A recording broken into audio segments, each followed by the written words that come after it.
Tere tulemast podcasti Mitu päeva koolivaheajani. Koostöös Endla teatriga käisime me vaatamas etendust Kurjus. Me oleme siin koos Gregor Tallinnaga. Tere! Et arvustada seda etendust. Me jagame oma muljeid ja räägime ka sellest, miks või kuidas käivad noored teatris. 1950. aastate Rootsi, Stockholm. Erik Ponti on 14. Talle meeldib Elvis Presley, vendade Grimmide muinasjutud ja ujumine. Küsimusi, mis talle olulised on. Kuidas mitte iga päev papsilt peksa saada? Kui peks on kindel, siis kuidas see võimalikult väärikalt ja ära kannatada? Või ehk oleks strateegiliselt targem end alguses ikkagi natuke peksta lasta, et hilisemalt rängemat tabamist vältida?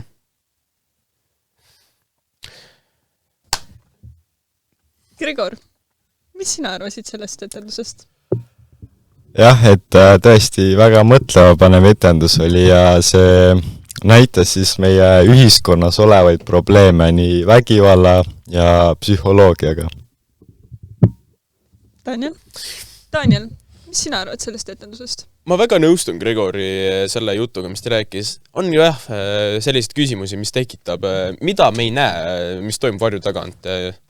Ja kui tähtis ongi inimeste nagu füüsiline ja vaimne tervis?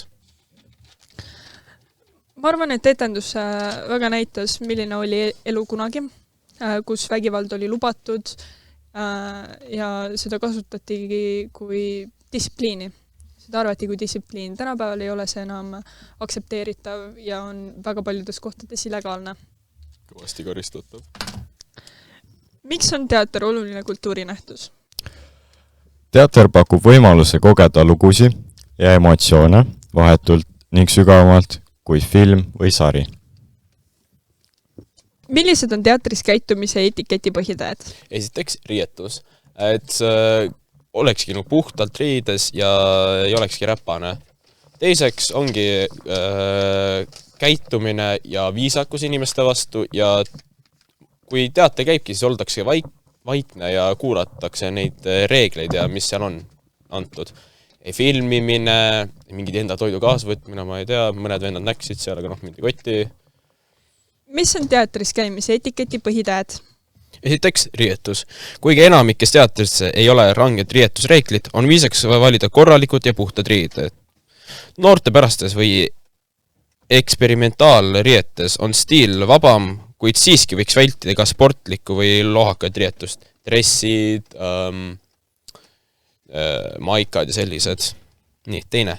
Käitumine on etendust. Jõua kohale õigeaegselt. Hilinejad võivad segada etendust ja neid ei pruugita saali lasta enne vaheaega. Enne saali sisenemist lülitad telefon alati välja.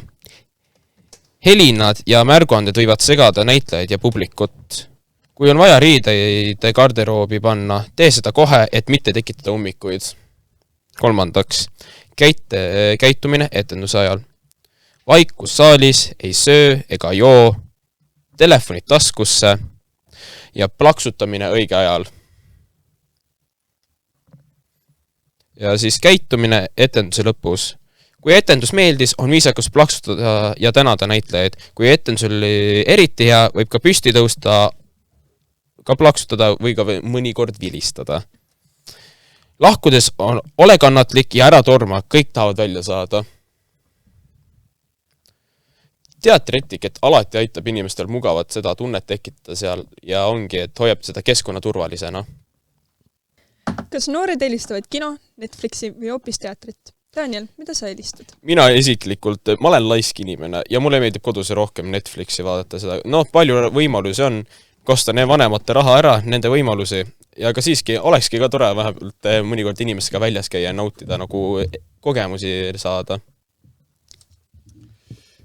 Oma vabal ajal vaatan ma peamiselt ikkagi Netflixi, aga kui on aega rohkem ja on inimesi, kellega minna, siis ma eelistan ikkagi teatrit. Maksim. No Maksim, mis sul on? Mina? Ma olen ka laisk inimene. Oota, sind vist ei ole eriti kuulda, las ma annan sulle ka mikrit natukene. tere! Mina isiklikult vastaks sellele küsimusele, et ma olen ka laisk inimene, et ma ootaks Netflixi ikka pigem üle teatri, aga teatris on ka päris mõnus käia.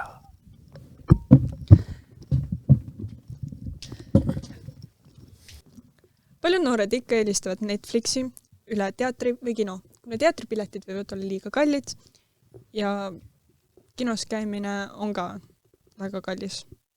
Noortel lihtsalt ei ole seda raha enam, et käia teatris või kinos, nii et lihtne viis vaadata showsi ja filme, mis sa soovid, on läbi Netflixi. Mis võib noori teatris käimise juures köita või hoopis eemale peletada?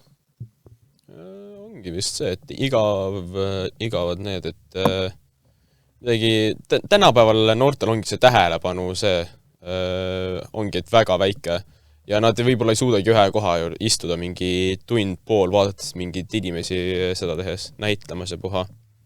Ja võib-olla ongi see, et see vaheaeg on ka, et neil pole eriti midagi seal teha sama, kui oodata telefonis istuda, aga suuremas ongi, et lihtsalt erilist pole midagi seal teha nende jaoks. Nii, Gregor. Milliseid etendusi nad vaataksid hea meelega, noored?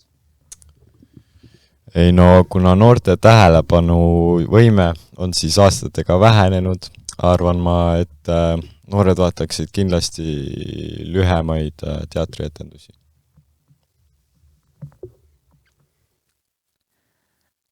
Kas noored teavad, et teatris ei sööda popcorni nagu kinos? Mida nad tavaliselt selga panevad? Kas teater on meil pidulik üritus? Nende puhudel, kui ma olen teatris käinud, ma olen väga näinud noori, suurem osa ajast ongi, et kas kooli mingi nende vestidega, triiksärkide üldse muude piduliku riietega. Aga on ka üksikud olukordi olnud, kus ma näen, et noored kannavad kas Nike-teks neid riietusi, adidresse või muud selliseid spordiriietusi ja muid selliseid. Minu arvates on teater ikka veel pidulik üritus. Välja arvatud nendel kordadel, kui on mingi koostöö, näiteks meie Koidula gümnaasiumi ja enda teatri vahel, kus ma arvan, et on väga okei kanda kooli busasi.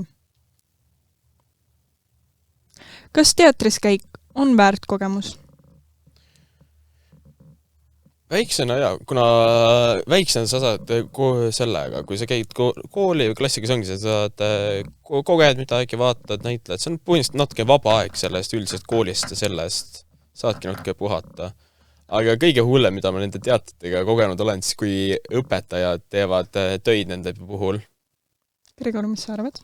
Mis küsimus? Kas ma ütlen uuesti kõik? Kas teatris käik on väärt kogemus? Jah, minu arust teatris käik on kindlasti väärt kogemus ja kõik inimesed võiksid vähemalt kord elus käia teatris. Enda teatrisse on tulemas veel etendusi, näiteks Saalemi nõiad. Selgitan. Ameerikas Massachusetts Salem on väikene linnake, kuid kirbed, ebaõiglus ja ahastus on siin kõike muud kui väikesed. Väike ei ole ka siinsete inimeste uhkus ja julgus oma riivatud au kaitsmiselt. Pealtnäha lihtne olukord kasvab pimeda kambahüsteeria tagajärjel laviiniks, mille peatamine osutub võimatuks. Toimuv seab kahtluse alla ning pöörab pea peale arusaamad õiglusest ja seadusest, võimust, ustavusest, aususest, armastusest ja süüst. Majad jäävad inimestest tühjaks, lootus kipab ahtaks jääma, igal pool luurab hirm, et järgmisena keegi just sinu peale näpuga näitab ja see su elu lõpeb. Päike aga tõuseb ikka ja paistab kõigi inimeste peale ühtmoodi. Mina olin Eilen Kuldsaar. Mina olin Gregor Tallinn. Mina olin Daniel Laretei, meie helitehnik Maksim Kosemjako ja kaameramees Andrei Lietunovits. Me olime mitu päeva koolivaheni. Head aega! On maha nüüd, noh. Fucking vahti.